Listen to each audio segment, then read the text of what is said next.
Fala aí galera, beleza? Bem-vindos a mais um tipo de Fishing. Vou pedir para você se inscrever aqui no canal, ativar as notificações, curtir, compartilhar nossos vídeos e seguir a gente no Instagram. Tendo alguma dúvida, deixa nas perguntas e respostas que a gente tenta ajudar vocês.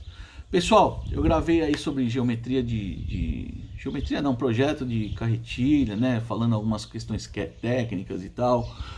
Sobre a questão do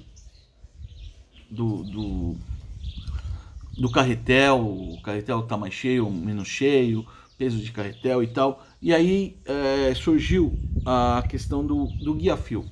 A gente vai fazer hoje, né, entender um pouquinho mais o que as variações dos guia-fios podem gerar numa pescaria em alta performance, no rendimento de arremesso, né, basicamente, em pescarias que a gente procura a máxima performance, né?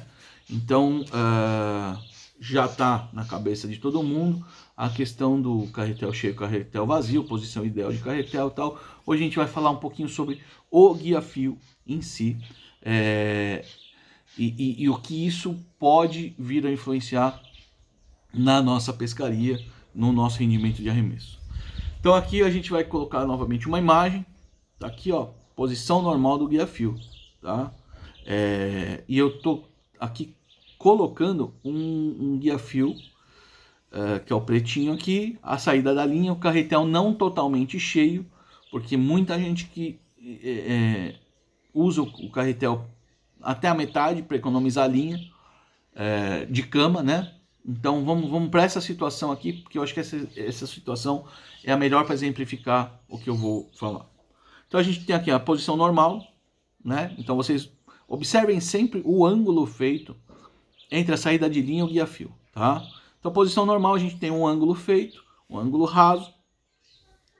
Quando a gente encurta a distância entre o carretel e o guia-fio, a gente, que é o da imagem da direita, a gente acaba aumentando esse ângulo, ou seja, acaba aumentando o atrito gerado nesse guia-fio. Porém, você tem como também um outro comportamento. Quando você encurta esse chassi e a distância, você tem uma diminuição de massa da carretilha toda. Então, você tem uma possibilidade de diminuir o peso dessa carretilha, tá? E aqui a gente, na imagem da direita, a gente tem um exageramento na imagem, que é exatamente para poder mostrar para vocês, que seria uma carretilha extremamente alongada, né? Bem focinhuda, vamos dizer assim, em que a gente tem o ângulo sendo diminuído em relação ao ângulo inicial. Seria uma carretilha bem comprida, né? Bem comprida mesmo. Algumas carretilhas há muito tempo apareceram meio que assim, mas é uma carretilha que tem um comportamento, pessoal. Um comportamento não, teria um agregamento, ou seja, ela teria um peso muito maior, porque ela vai ter muito massa de chassi, né? Então ela teria um arremesso perdendo um pouco menos nesse atrito, desse ângulo, porém ela ia colocar muito mais peso.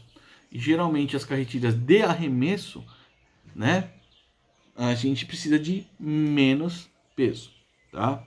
Então, deixa eu abrir a outra aqui.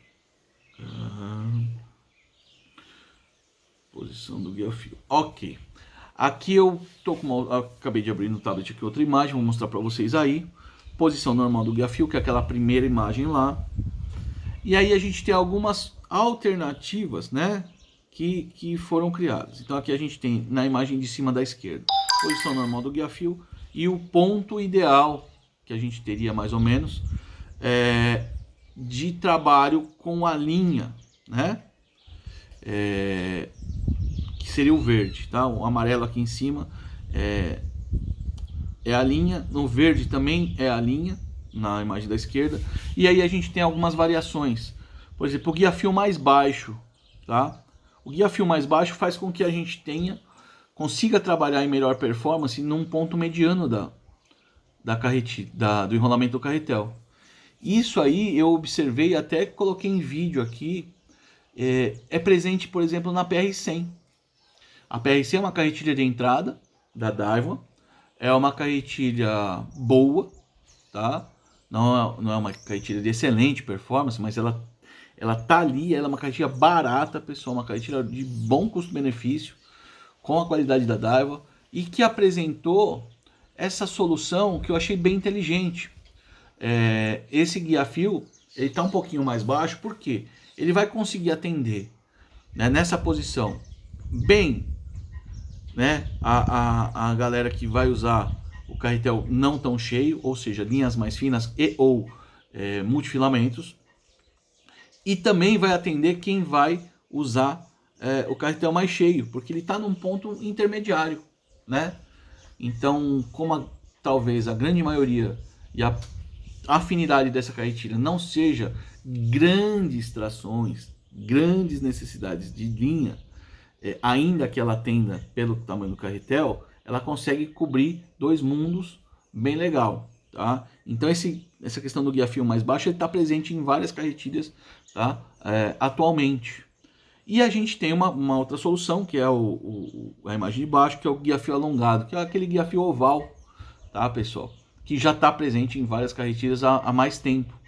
E aí esse guia-fio oval, ele acaba trabalhando melhor, né, em vários mundos. Por exemplo, você vê aqui, ó, o verde seria o carretel bem cheio, o amarelo o carretel metade cheio, e ele, nas duas situações, ele vai trabalhar bem. Por quê? Porque ele possui uma abertura, né, que permite com que você trabalhe com o carretel cheio ou com o carretel menos cheio.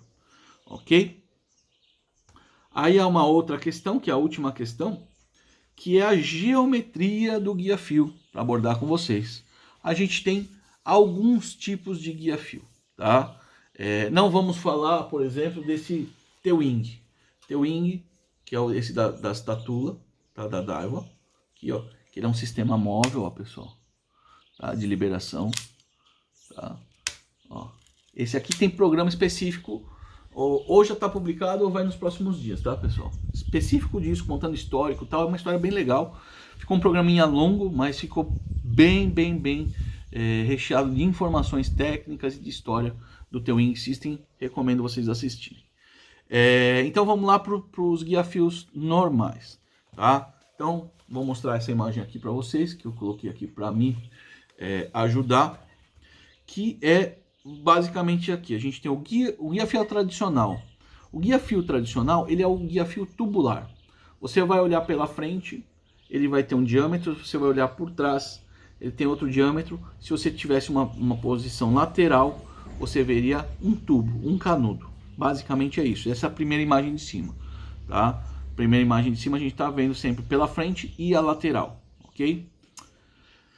Aí a gente teria a situação do oval ou alongado. O que eu vou ver? Eu vou ver ele oval na frente, eu vou ver ele oval atrás, sem alteração de dimensão. Eventualmente até poderia ter alteração de dimensão, mas eu acho que nesse caso não é necessário. Se você olhar do lado, ele é como se fosse um tubo, né, oval, mas é um tubo. E aí a gente tem a outra solução, que é uma solução que vem já também há algum tempo, mas ela é um pouco mais recente do que o oval, que é o guia-fio cônico, tá? E aí essa conicidade, esse ângulo de dentro do cone, ele pode ser diferente para diversos modelos, mais acentuados ou menos acentuados. E isso vai ter muito a ver com o projeto e a proposta de cada uma das carretilhas. E o pulo do gato desse aqui, caracterização, você vai olhar pela frente, ele vai ter um diâmetro menor, né? Você vai olhar por trás. Quando eu falo por trás, é olhando como se você estivesse saindo, né? Pelo ângulo do carretel, né? A saída de linha do carretel, você vai olhar, você vai ver que ele é maior em relação à parte da frente. E se você olhasse do lado, você vai ver que ele é cônico. Qual que é a função disso? É que no cônico, né? Ó,